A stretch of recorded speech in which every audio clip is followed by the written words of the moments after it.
오늘 우리에게 주신 하나님 말씀은 사도행전 4장 32절부터 5장 11절까지 말씀입니다. 사도행전 4장 32절부터 5장 11절까지 말씀을 저와 여러분들이 한 절씩 교독하겠습니다. 믿는 무리가 한 마음과 한 뜻이 되어 모든 물건을 서로 통용하고 자기 재물을 조금이라도 자기 것이라 하는 이가 하나도 없더라. 사도들이 큰 권능으로 주 예수의 부활을 증언하니 무리가 큰 은혜를 받아 그 중에 가난한 사람이 없으니 이는 밭과 집 있는 자는 팔아 그 판 것의 값을 가져다가 사도들의 발 앞에 두매 그들이 각 사람의 필요를 따라 나누어 줌이라. 구브로에서 난 레위족 사람이 있으니 이름은 요셉이라 사도들이 일컬어 바나바라 번역하면 위로의 아들이라 하니 그가 밭이 있음에 팔아 그 값을 가지고 사도들의 발 앞에 두니라. 아나니아라 하는 사람이 그의 아내 삽비라와 더불어 소유를 팔아 그 값에 얼마를 감춤해 그 아내도 알더라. 얼마만 가져다가 사도들의 발 앞에 두니. 베드로가 이르되 아나니아야 어찌하여 사단이 네 마음에 가득하여 네가 성령을 속이고 땅값 얼마를 감추었느냐. 땅이 아니며 판 후에도 내 땀은 대로 어찌하여 이 일을 내 마음에 두었느냐. 사람에게 거짓말한 것이 아니요 하나님께로다. 아나니아가 이 말을 듣고 엎드려져 혼이 떠나니 이 일을 듣는 사람이 다 크게 두려워하더라.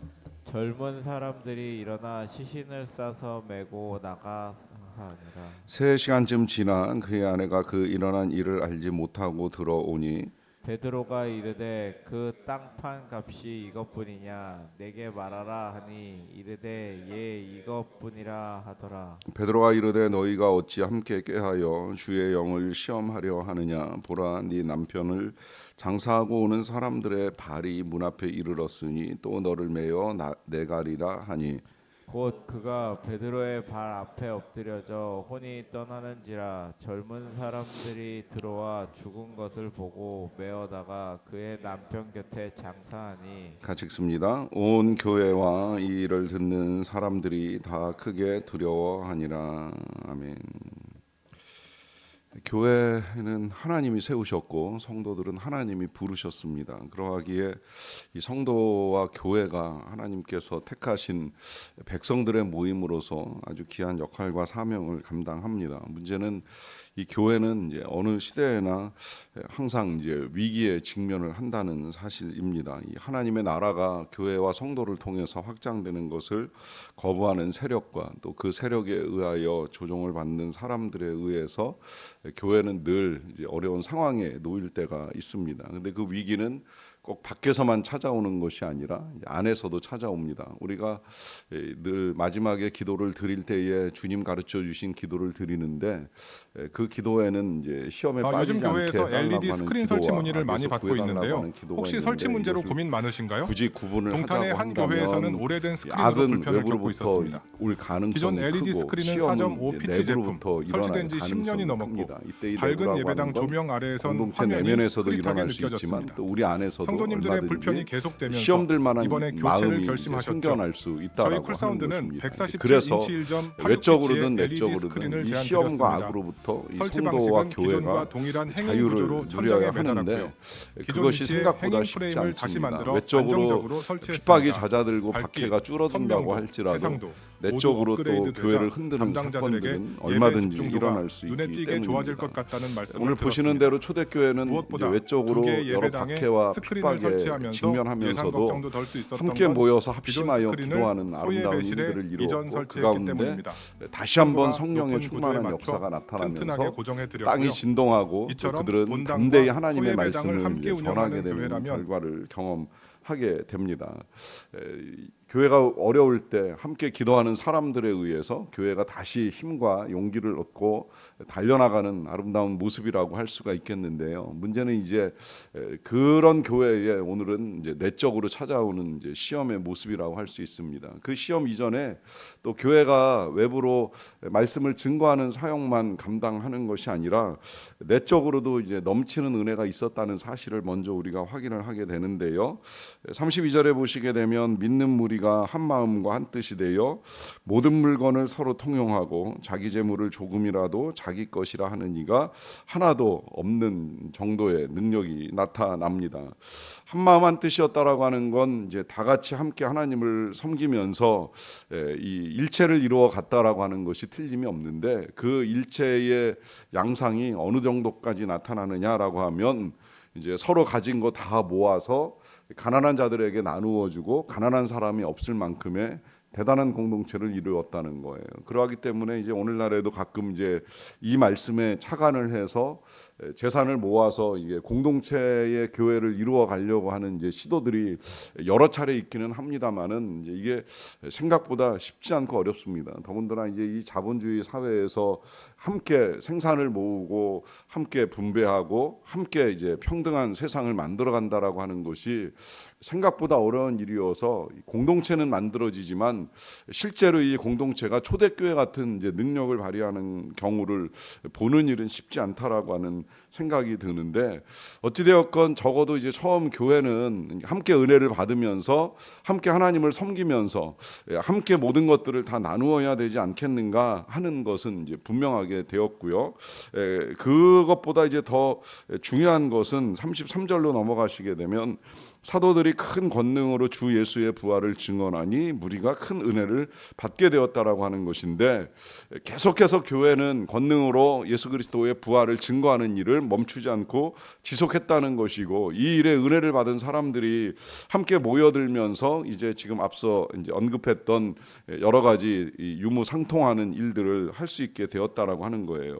어떻게 보면 이 은혜 받은 사람들이 이제 자신들이 가진 것을 내어놓음으로 말미암아 누군가 어려운 사람들을 도와주고 나누는 이제 아름다운 역사를 이루어 갔다라고 하는 것인데, 이것이 가능할 수 있는 이유를 조금 더 우리가 생각을 해보자고 한다면, 지금 이 초대교회 성도들에게 있어서는 적어도 재림과 천국에 대한 소망이 아주 분명하고 강렬했었다고 할 수 있겠지요. 이제 곧 주님이 다시 오시고 그러면 우리가 다 같이 하나님 나라에 들어가게 되는데, 그렇다고 한다면 우리가 이 땅에서 많은 것을 가지려고 욕심을 부리기보다는 오히려 어려운 사람들 나눠주고 함께 하나님의 나라에 이르도록 하는 일에 힘쓰는 이제 그런 믿음이 크지 않았을까 하는 생각을 하게 되는 것입니다. 역으로 이것이 어렵다라고 한다면 우리는 주님이 오실 것 같은 기대와 소망보다는 오히려 이 땅에서 내가 더 풍족하게 하나님의 나라를 누리며 살아가고 싶어하는 마음이 있지 않느냐 할까 하는 생각도 해보게 되는 것이고요. 그러는 가운데 이제 돋보이는 한 사람이 오늘 본문에 소개가 됩니다. 그는 이제 요셉이라고 하는 사람인데 별명이 붙었어요. 바나바라고 하는 별명이 붙었는데, 이 이름은 뭐 그 번역에 나와 있는 그대로 위로의 아들, 위로하는 자라고 하는 의미를 가지고 있습니다. 이 사람이 자신이 가지고 있는 밭을 팔아서 그것을 사도들의 발 앞에 두었다라고 하는 것인데, 그것은 이제 사도들의 뜻에 따라, 더 정확하게는 하나님의 뜻에 따라 드림받은 모든 것들을 잘 이제 이 처리해서 누군가를 위하여 아름답게 사용하기를 바라는 마음을 가지고 드린 이 사도들에 대한 신뢰와 하나님을 향한 믿음의 본을 보여준 아름다운 행위라고 할 수가 있습니다. 여기까지는 이제 또 초대교회가 가지고 있었던 아름다운 모습 중에 하나로 잘 소개가 되는데요. 이제 문제는 그 뒤에 이어지는 사건이지요. 소개되는 대로 아나니아와 삽비라라고 하는 이 부부가 자신들이 가지고 있는 소유를 팔아서 일부를 감추고 일부를 이제 사도들 앞에 갖다 드리게 되는데, 이제 여기서 이제 큰 문제가 터집니다. 그들이 일부를 은닉하고 일부를 헌금했다는 사실을 알고 있던 베드로가 그들을 향하여서 사탄이 네 마음에 가득하여서 네가 성령을 속이고 땅값 얼마를 감추었느냐라고 하는 질책과 함께 이 아나니아와의 혼이 떠나면서 장례를 치르게 됩니다. 어떻게 보면 교회 안에 큰 시험이 들 만한 사건이라고 여겨지는데요. 이 사건이 이 가정에뿐만이 아니라 교회에도 큰 충격을 입혔으니까 아마 이 이야기가 오랫동안 이제 회자가 되면서 이 성경에까지 남지 않았을까라고 하는 생각이 드는데요.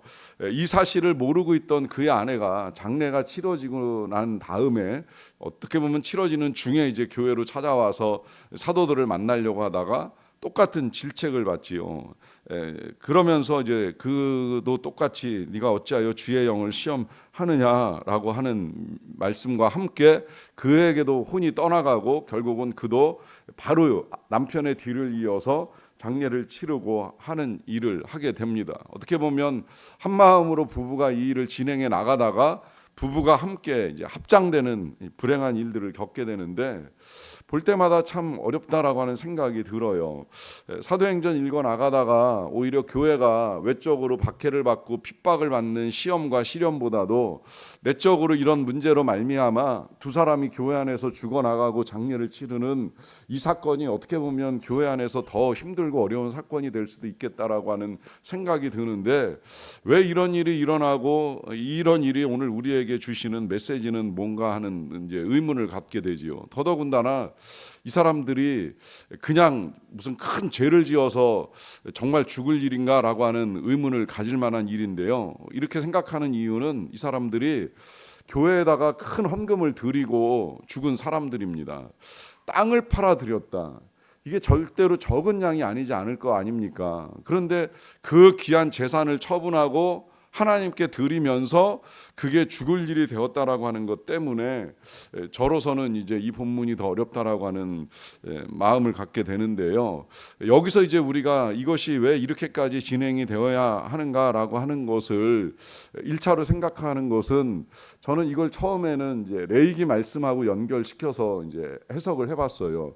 레위기에서는 처음에 이제 성막이 세워지고 제사가 드려질 때 제사를 드릴 수 있는 제사장 역할을 위임받은 사람은 아론과 그의 아들 4명뿐이었어요. 그러니까 아론까지 합하면 딱 5명만이 제사의 직무를 감당하면서 제사장 가문을 이루어 가야 되는데 그 일이 시작되고 나서 얼마 되지도 않았을 때에 그 아들들 중에 장남과 차남이 하나님이 명하시지 아니한 다른 불을 가져다가 제사를 드리는 바람에 즉시 세상을 떠납니다. 그리고 이제 남은 두 아들이 아론과 함께 제사장의 직무를 감당하는데 이거하고 좀 비슷하지 않나 하는 생각을 하는 거예요. 처음으로 성막과 제사 제도가 만들어질 때에 이것을 하나님은 이제 거룩하게 세워 나가기를 원하시는데 처음부터 엉망이면 뒤로 가면 더 엉망이거든요. 교회도 사실 처음에 이렇게 거룩하게 세워진 교회인데 이 교회가 시간이 지나면서 얼마나 부패하고 엉망이 됩니까? 제가 실제로 이제 교회에서 훈련을 해봐도 그렇고 우리 한국 교회 역사를 봐도 그래요. 처음 우리 한국 교회는 어려운 일제 시대에 세워지면서 거룩한 은혜와 능력이 넘치는 교회였는데 이 교회가 해방과 또 그 다음에 이제 우리 번영과 성장의 시기들을 거치면서 교회가 거룩하다 또 혹은 성도가 거룩하다 말하기 힘든 시대가 되어버렸잖아요. 제자 훈련을 하는 교회들은 이 교회 훈련을 시작하고 나서 처음에는 경쟁적으로 훈련을 받으려고 하는 사람들 때문에 테스트를 해가지고 훈련받을 사람들을 뽑았어요. 제가 DTS 훈련을 15기로 받았는데 15기로 받았는데 그때만 해도 면접 보고 일부는 탈락하고 일부는 그 테스트를 통과해서 면접을 통과해서 훈련을 받을 만큼 훈련생들이 모여들었습니다. 지금은 훈련생들이 없어서 문 닫는 학교들이 많아요. 문 닫는 DTS 학교들이 많다는 이야기예요. 그만큼 교회에 과거처럼 훈련을 받으려고 하는 사람들이 줄어들고 있다는 이야기죠. 그런 이제 이 교회의 약함과 쇠함을 보면서 처음에 이 교회가 세워질 때에는 하나님이 헌금조차도 정말 우습게 생각하고 쉽게 드리려고 하는 이런 마음들을 하나님이 막으신다라고 하는 것이 이제 분명하게 드러나는 거예요. 그러니까 뭐 지금 사실 우리가 뭘 팔아서 드리는 건 나중 문제이고 드리는 것조차도 하나님이 명하신 대로보다는 우리 마음에 따라서 드리기도 하고 안 드리기도 하는 결정들을 이루어 가는데 그만큼 하나님은 교회가 세워질 때 외적으로의 강건함뿐만이 아니라 내적으로도 철저한 거룩을 지켜나가기를 원하셨다라고 하는 것이 이 사건의 본질이 아니겠나 하는 생각을 하는데 그러면서도 어렵다고 하는 마음을 이제 솔직하게 말씀드리는 이유는 그렇다고 해서 이게 죽을 일인가? 이렇게까지 하실 일인가라고 하는 의문이 여전히 남아있기 때문이거든요. 말씀드린 대로 지금은 이거보다 더 심한 일들이 벌어질 수도 있는 세상인데 누가 죽거나 누가 다치거나 하는 일이 벌어지는 건 아니잖아요. 그만큼 하나님이 이제 우리에게 자유를 주셔서 헌금을 하거나 안 하거나 그 일로 말미암아 어려움을 겪는다 안 겪는다 이런 말을 하기는 지금 이제 쉽지 아니한 세상이 되었어요. 그런데 하나님은 왜 일을 이렇게 진행을 하셨을까라고 하는 의문에 제가 이제 또다시 이제 보게 된 사건은 가인과 아벨이 하나님께 제사를 드리는 사건입니다. 아시는 대로 이 두 아들은 아담의 아들들로서 그들이 처음 하나님께 거듭받은 것을 가지고 하나님께 제물을 드립니다. 문제는 이제 아벨의 제물과 아벨은 연합이 되는데 가인의 제물은 연합이 되지 아니하면서 그것 때문에 화가 난 가인이 동생 아벨을 쳐 죽이는 사건이 있지요. 이 사건이 우리에게 전해질 때 단순히 하나님께서 받으신 것은 그들의 재물만이 아니에요. 재물과 함께 그들을 받으십니다. 그래서 성경은 기록하기를 아벨과 그 재물은 연합하셨으나 가인과 그 재물은 연합하지 아니하셨다라고 하면서 하나님이 재물과 함께 그 사람 마음과 그 사람 전체를 받으셨다 하는 의미로 우리에게 기록을 해주고 있습니다. 자, 그때 죽은 사람은 잘못된 재물을 드린 가인이 아니라 아벨이었어요. 근데 오늘은 달라집니다. 오늘은 이 똑같은 헌금을 드리는 이 사건에 있어서 죽은 사람은 아나니아와 삽비라지 베드로와 요한이 아니라는 거예요. 무슨 이야기겠습니까? 하나님이 중요하게 여기시는 건 바로 그 마음입니다. 어떤 것을 드리느냐, 무엇을 드리느냐, 얼만큼을 드리느냐 보다도 더 중요한 것은 어떤 마음으로 드리느냐라고 하는 거예요. 그 마음에 하나님께 드림이 아니라 사람들에게 드리고 싶은 마음, 사람들에게 보여주고 싶은 마음, 이 바나바가 땅을 팔아서 하나님께 드리는 것을 보고 그가 영광스럽게 그의 이름이 교회 안에 드러났던 것을 보면서 나도 저 영광을 취하고 싶어하는 그 마음 가운데 하나님보다는 사람에게 드릴 때에 그것이 땅을 팔아서 드린다 한들 하나님이 받으실 수 없는 재물이 되어버리고 만 것이지요. 여기서 이제 우리가 다시 생각을 하게 되는 것은 정말 우리의 마음이 어디를 향하고 있느냐, 누구를 향하고 있느냐라고 하는 사실입니다. 여러분, 우리가 예배도 중요하고 예물도 중요하고 하나님께 모든 걸 하는 것은 다 귀한 일이라는 사실을 저는 인정합니다. 다만 그 귀한 일을 함에 있어서 우리의 마음은 적어도 오직 하나님만을 향해야 된다는 사실인 거예요. 사람들에게 인정, 칭찬 있을 수도 있고 없을 수도 있어요.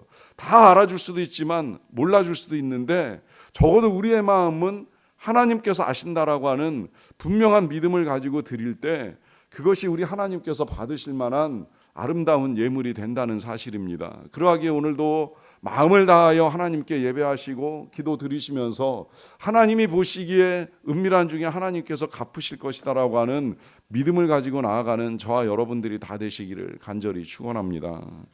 기도하겠습니다. 사랑과 은혜가 풍성하신 아버지 하나님 감사합니다. 오늘 이 아침에도 우리로 하여금 우리의 믿음을 돌아보게 하여 주시고 우리가 행하는 이 모든 것들이 하나님 앞에서 어떻게 연합되는가라고 하는 사실을 다시 확인할 수 있게 하여 주셔서 감사를 드립니다.